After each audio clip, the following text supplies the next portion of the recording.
안녕하세요 여러분, 수진쌤입니다. 여러분 잘 지내고 있나요? 전 안녕하지 않아요. 교육부에서 등교 계약 시 지침이 내려왔습니다. 그리고 그 지침을 저희 학교에 맞게 더 세부화 시켰고요.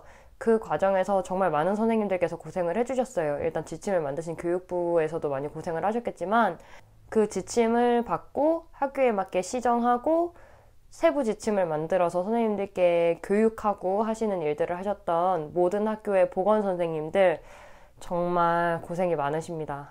그리고 이제 그 지침대로 많은 선생님들이 일을 해주셔야 하는데요. 특히 담임 선생님들께서 하실 일이 정말 많아졌어요. 저도 이제 담임을 맡고 있다 보니까 저희 반 아이들이 지켜야 할 학급 내 방역 수칙을 정리를 해봤는데요. 뭐를 한다, 뭐는 하지 않는다, 뭐뭐 금지, 막 이렇게만 정리를 해도 그게 A4용지 2장이에요. 근데 이게 정말 많이 줄인 거예요.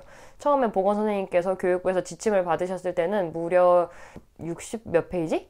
짜리였는데 그걸 정말 축약해서 학생용만 뽑아서 2페이지로 줄인 건데 한번 천천히 보도록 하겠습니다. 일단 개학하기 전에 가정에서 준비해야 할 것들이 몇 가지가 있어요.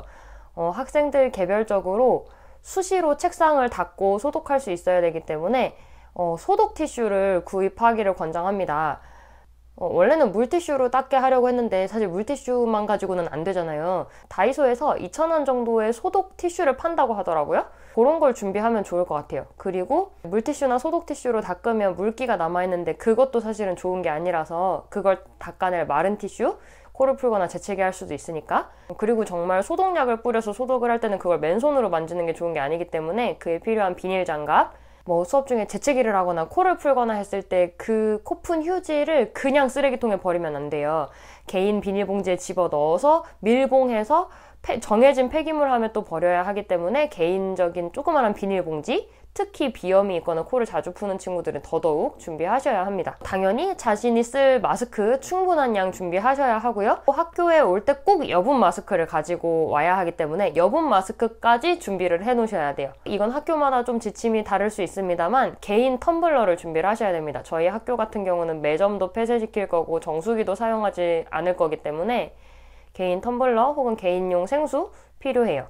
등교하기 전에 가정에서도 한번 체온 측정을 해야 되기 때문에 가정용 체온계를 다들 가지고 계셔야 합니다. 자, 아직 등교는 하지도 않았어요. 이제 등교할 겁니다.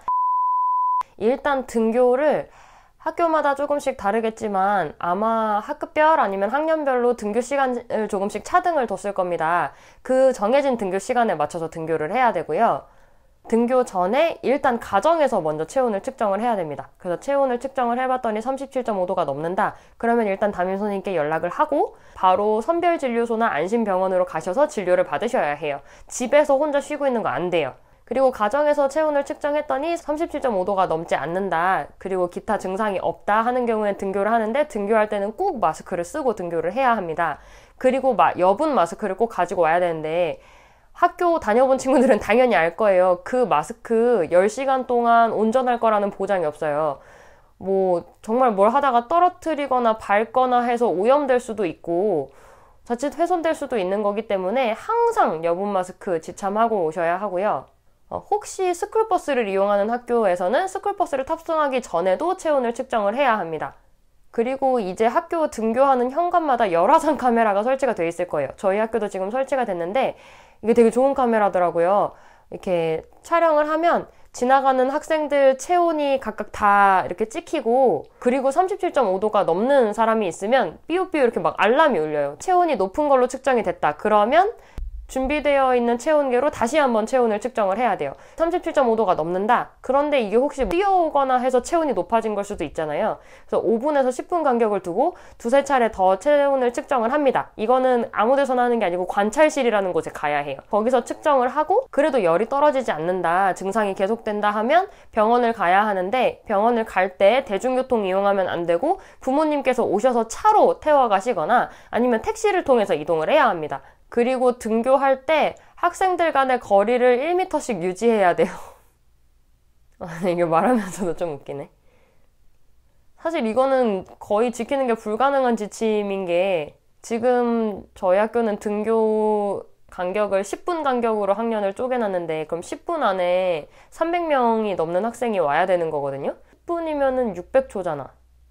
2초 간격으로 애들이 따닥따닥따닥 이렇게 들어야 되는데 무슨 컨베이어 벨트가 설치되어 있는 것도 아니고 이게 말이 안 되잖아요. 어쨌든 최대한 서로 간격을 벌려서 막 친구들이랑 같이 손잡고 등교 그런 건 할 수 없어요. 이제 다 떨어져서 등교해야 돼요. 멀리서 이렇게 안녕 이렇게 인사만 하고 등교해야 합니다. 그리고 혹시 하면 안 되는 거지만 지각을 했다 그러면 현관 입구에 열화상 카메라나 뭐 체온 측정해 주시는 선생님을 만날 수가 없잖아요. 그러면 그 들어온 시간에 교과 담당 선생님께서 체온을 바로 측정을 해주셔야 돼요. 그래서 체온이 높으면 교실 들어가면 안 됩니다. 여기까지가 등교 시 학생들이 알아야 할 사항이에요. 이제 등교했어요. 수업 중에 점심시간, 야자 학교할 때 어쨌든 우리는 최선을 다해서 이 시국을 한번 이겨내 봅시다. 저의 컨텐츠가 유익하거나 재미있으셨다면 그리고 앞으로의 컨텐츠가 기대되신다면 구독과 좋아요도 눌러주세요. 그럼 안녕!